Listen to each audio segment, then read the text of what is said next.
আসসালামু আলাইকুম। এখন শীতকাল, এখন বাজারে প্রচুর লাউ পাওয়া যাচ্ছে আর শীতকালের লাউটা খেতে কিন্তু দারুণ লাগে। আজ আমি লাউ দিয়ে দারুণ দুটি রেসিপি করব। আর এই প্রথম রেসিপিটা হলো চিংড়ি মাছ দিয়ে লাউ দিয়ে। আপনারা ভাবছেন লাউ চিংড়ি তো আমরা সবাই রান্না করতে পারি। হ্যাঁ, আমরা সবাই রান্না করতে পারি, তবে আমি আজ ভিন্নভাবে রান্না করব।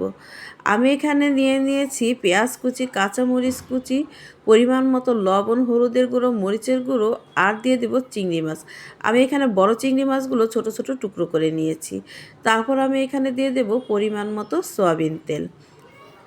এগুলো দেওয়া হয়ে গেলে খুব ভালোভাবে আমি কষলিয়ে হাতে মেখে নেব।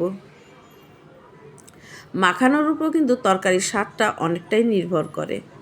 যখন চিংড়ি মাছটা মাখানো হয়ে যাবে তখন আমি এখানে দিয়ে দেব কেটে রাখা লাউ। লাউটা আপনারা দেখেই বুঝতে পারছেন আমি কিভাবে লাউটা কেটে নিয়েছি। এখন লাউয়ের সাথে খুব ভালো করে আমি চিংড়ি মাছটা মেখে নেব। এই তো আমার মাখানো হয়ে গিয়েছে। এখন আমি চুলায় রান্না বসিয়ে দেব। আমার এই রেসিপি দুটো যদি আপনাদের ভালো লাগে ভিডিও শেষে কমেন্টস করে জানাবেন। আর আমার এই ভিডিওটা যদি ভালো লাগে একটি লাইক দিয়ে পাশে থাকবেন, চ্যানেলটাকে সাবস্ক্রাইব করে দেবেন। আমি এখানে দিয়ে দিলাম চিংড়ি মাছের যে মাথা, লেজ, পা থাকে সেগুলো পানি দিয়ে ব্লেন্ড করে ছেঁকে নিয়েছি। আমি সেই পানিটাই এই লাউয়ের মধ্যে দিয়ে দিয়েছি। আর এই পানিটুক দিয়েই আমি এই লাউটা রান্না করে নেব। এই তো দেখুন লাউটা থেকেও কিন্তু অনেকটা পানি বের হয়েছে। এই পর্যায়ে আমি চুলার আঁচটা বাড়িয়ে দেব। বাড়িয়ে আমি এই লাউ তরকারিটা রান্না করে নেব। বিশ্বাস করেন এইভাবে হাতে মেখে লাউ চিংড়ি রান্না করলেও খেতে কিন্তু দারুণ লাগে, দুর্দান্ত লাগে। এই তো দেখুন লাউ চিংড়িটা আমার প্রায় হয়ে এসেছে। এই পর্যায়ে আমি দিয়ে দেব ছাক বাটা। অবশ্যই ছাক বাটাটা দিবেন, এতে তরকারির স্বাদটা কিন্তু দারুণ হয়, দুর্দান্ত হয়। আপনারা একবার এভাবে রান্না করে খেয়ে দেখবেন।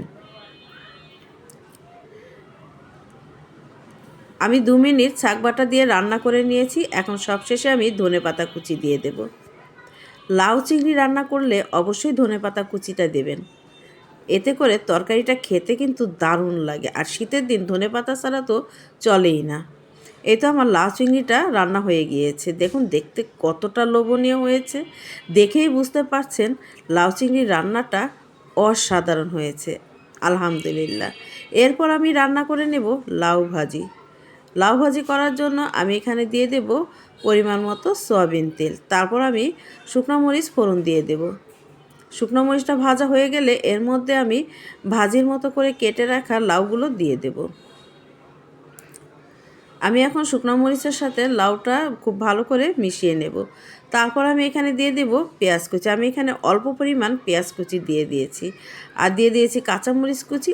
আর এখানে আমি দিয়ে দিয়েছি পেঁয়াজ পাতা কুচি। এইগুলো দিয়েই আমি লাউ ভাজিটা করে নেব। এই তো আমার লাউ ভাজিটা প্রায় হয়ে গিয়েছে। এখন আমি সবশেষে এখানে আমি দিয়ে দেব ধনেপাতা কুচি। আলহামদুলিল্লাহ, লাউ ভাজিটাও কিন্তু খেতে দারুণ হয়েছিল। এই তো আমার লাউ ভাজিটা হয়ে গিয়েছে। নিচে একটুকু পানি নেই। আমি খুব ভালোভাবে পানিটা শুকিয়ে নিয়েছি। সবাইকে জানাচ্ছি অসংখ্য অসংখ্য ধন্যবাদ আমার সাথে থাকার জন্য। আল্লাহ হাফেজ।